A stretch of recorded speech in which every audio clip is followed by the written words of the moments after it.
Hello and welcome to the Minimum Competence episode for Friday, December 29th, 2023, the last of 2023. I'm your host for today, Andrew Leahy, a tax and technology attorney from New Jersey. In today's episode, we have the New York Times suing OpenAI, Trump gets bumped from another ballot owing to that whole insurrection thing, and Bankrupt Celsius Network moves into Bitcoin mining. Let's avoid all lang syne like the plague, as it is far and away the most depressing of the holiday tunes, and read today's legal news. On December 29th, 1845, a pivotal moment in American history unfolded as Texas, after a complex and contentious journey, officially became the 28th state of the United States. This event was the culmination of a series of political and diplomatic maneuvers, beginning with the U.S. Congress passing the Annexation of the Republic of Texas Joint Resolution on March 1st, 1845. Texas, with a history as part of Mexico and then as an independent republic, faced a unique path to statehood marked by debates over territorial claims and national sovereignty. In October of 1845, the people of Texas, exercising their democratic rights, voted in favor of the Ordinance of Annexation, setting the stage for the final steps of this historic process. The U.S. Congress, recognizing the strategic and political significance of Texas, ratified the annexation. Finally, on this day in 1845, President James K. Polk signed the Ordinance of Annexation, officially welcoming Texas into the Union. This act not only expanded the United States territorially, but also added to the complex tapestry of its federal structure. However, the story of Texas's statehood did not end there. The post-annexation years brought their share of challenges, culminating in the secession of Texas during the Civil War. This led to a significant legal confrontation in the case of Texas v. White. In this landmark decision, the U.S. Supreme Court ruled that despite Texas's unique history and path to statehood, it did not possess the right to secede from the Union. This ruling reinforced the indissoluble nature of the Union and set a precedent for the legal status of states within the United States. Thus, the annexation of Texas stands not just as a historical event, but also a legal milestone and a study in the complexities of statehood, federalism, and the nature of the Union. This day in legal history reminds us of the intricate interplay between law, politics, and history in shaping the nation. The New York Times Co. has initiated a significant legal action against Microsoft Corp. And OpenAI Inc., alleging copyright infringements related to the development of AI services. This lawsuit underscores the growing tension between media organizations and emerging AI technologies. The New York Times accuses the technology firms of using millions of its copyrighted articles to train AI chatbots like ChatGPT and other features, causing substantial financial damage. The exact monetary demands of the lawsuit, however, were not specified. OpenAI, known for its popular ChatGPT chatbot, has faced previous lawsuits from authors, but this is the first challenge from a major media company. Efforts by OpenAI to secure licensing deals with publishers, similar to those of Google and Facebook, were highlighted. Despite ongoing discussions with the New York Times, which reportedly started in April, an amicable solution was not reached, leading to this legal confrontation. OpenAI expressed surprise and disappointment at this development, stating their respect for the rights of content creators and their intention to work towards mutually beneficial arrangements. OpenAI has previously secured agreements with news agencies like the Associated Press and Axel Springer SE, suggesting a willingness to legally access content for AI training. Despite these efforts, OpenAI continues to face multiple lawsuits, including from cultural figures like Sarah Silverman, George R.R. Martin, and Michael Chabon. These cases, still in early stages, highlight the complex legal terrain AI technology companies must navigate. Amidst this legal challenge, OpenAI is reportedly seeking new financing, aiming for a valuation of $100 billion, which would make it one of the most valuable U.S. startups. Microsoft, OpenAI's primary backer, is implicated in the lawsuit for allegedly using the New York Times' content on its Bing search engine, contributing to a significant increase in its market value. The lawsuit contends that both Microsoft and OpenAI have failed to obtain necessary permissions for the commercial use of the New York Times work. The New York Times lawsuit against Microsoft Corp. And OpenAI Inc. over alleged copyright breaches is a multifaceted legal battle that raises questions about the ethical use of AI in journalism. The Times claimed that both firms used its vast repository of articles, including news pieces, opinion columns, and reviews, to train their AI systems like ChatGPT without permission, leading to potential financial and competitive harms. This lawsuit, however, extends beyond a straightforward copyright claim, delving into the broader implications and practices in the news and technology sectors. The Times portrays itself as a defender of journalistic integrity, highlighting its 170-year history of providing independent journalism. It argues that the use of its content by AI technologies like GPT not only infringes on its copyright, but also threatens the viability of its journalistic model. This stance, however, has been critiqued for potentially leading to an array of legal consequences, not just for OpenAI and Microsoft, but for the Times itself. Critics point out that the Times regularly summarizes articles from other sources without credit, a practice that could come under fire if their lawsuit sets a precedent where such summarization is deemed infringing.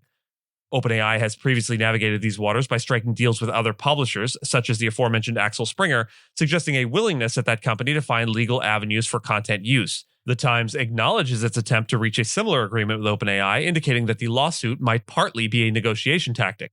However, OpenAI's recent decision not to strike a deal with the Times, speculated to be due to high cost demands, might have triggered legal action. The lawsuit also highlights the role of Common Crawl, a resource used in training AI models. The Times' decision to exclude its articles from Common Crawl, combined with its allegations against GPT's use of its content, stirs debate over fair use and the nature of content archiving on the internet. This aspect of the lawsuit underlines the importance of preserving web history and the legality of utilizing such archives for AI training. Furthermore, the Times complaint includes claims that GPT's responses often mimic or summarize its articles, which could be seen as bypassing its paywall or creating substitutive products. The Times argues that this practice infringes on its copyright, yet this stance is contested on grounds of fair use, especially when considering that summarizing factual information is generally not copyrightable. The lawsuit also opens up discussions about the nuances of AI-generated content.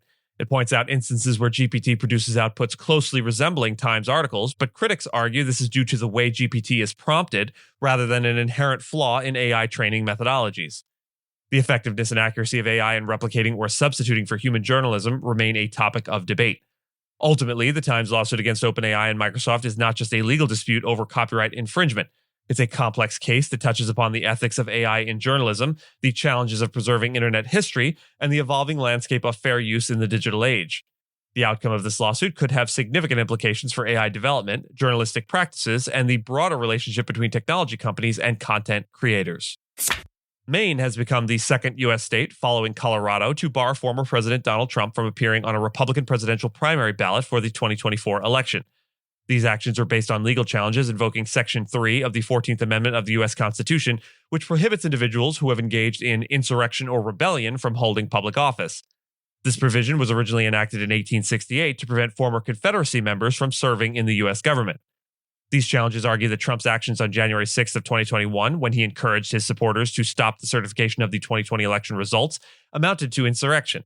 Following this, his supporters stormed the U.S. Capitol. In Maine, a group of former state lawmakers successfully argued that Trump, due to these actions, is not qualified to serve as president again under this constitutional provision. Maine's top election official, Democrat Shanna Bellows, ruled to keep Trump off the ballot for the Republican primary, although this decision is on hold pending appeal. Colorado's highest court similarly ruled that Trump engaged in insurrection, but this ruling is also on hold to allow for an appeal to the U.S. Supreme Court. Trump's defense challenges these disqualifications as undemocratic and argues that Section 3 does not apply to presidents and that his actions on January 6th were protected free speech. Additionally, Trump has pleaded not guilty to criminal charges related to the 2020 election, but has not been charged with insurrection. While some states like Minnesota and Michigan have rejected these ballot challenges, at least 12 states have pending cases. The U.S. Supreme Court is likely to review the Colorado case due to its significant political and legal implications. The outcome of these cases could have profound effects on the 2024 presidential election and the broader political landscape in the United States. Celsius Network, a cryptocurrency lender, has received approval from a U.S. bankruptcy judge to shift its focus to Bitcoin mining as part of its restructuring process. This move comes after the U.S. Securities and Exchange Commission, that's the SEC, rejected Celsius's original plan to earn fees from validating crypto transactions and start new business lines. The bankruptcy judge, Martin Glenn, ruled that this pivot to Bitcoin mining does not adversely affect creditors and customers compared to the previously approved bankruptcy plan. Celsius had filed for Chapter 11 protection in July of 2022 amidst a series of bankruptcies in the crypto lending sector triggered by rapid industry growth during the COVID-19 pandemic. The revised plan involves parting ways with some of the original bidders selected to manage the new company, leaving U.S. Bitcoin Corp., led by Hut 8's Asher Ganoot, to run the creditor-owned mining business. The change in the company's direction had raised concerns among some creditors and the U.S. Department of Justice's bankruptcy watchdog, who argued that the shift was significant enough to warrant a new vote by creditors. However, Judge Glenn ultimately approved the new mining-focused restructuring plan without requiring a fresh vote. Celsius's interim CEO, Chris Ferraro, expressed optimism about the decision, stating that the company's focus remains on promptly distributing cryptocurrency to its creditors. The revised plan also releases $225 million in cryptocurrency assets previously allocated for the rejected business lines, increasing the amount of cryptocurrency to be returned to customers. In addition, customers will receive equity shares in the new Bitcoin mining business. Celsius anticipates emerging from bankruptcy in early 2024. And with that, I thank you so much for listening to Minimum Competence, your daily news podcast for lawyers. If you're looking for more than minimum competence, links to further reading on all the topics touched on today are in the show notes. And reviews go a long way towards helping new listeners to find our show. If you have a moment and can leave a rating or review on your podcast player, we'd sure appreciate it. And if you know someone that might be interested in a story we cover, consider sending them the episode. Minimum Competence is available at minimumcomp.com and wherever it is you get your finely crafted podcasts. If you haven't checked out the website in a while, give it a look. There are complete transcripts and resources for each episode and its corresponding segments, as well as an opportunity to receive new episodes in email, newsletter, form. We'll see you back here on Tuesday, and until then, have a very happy new year.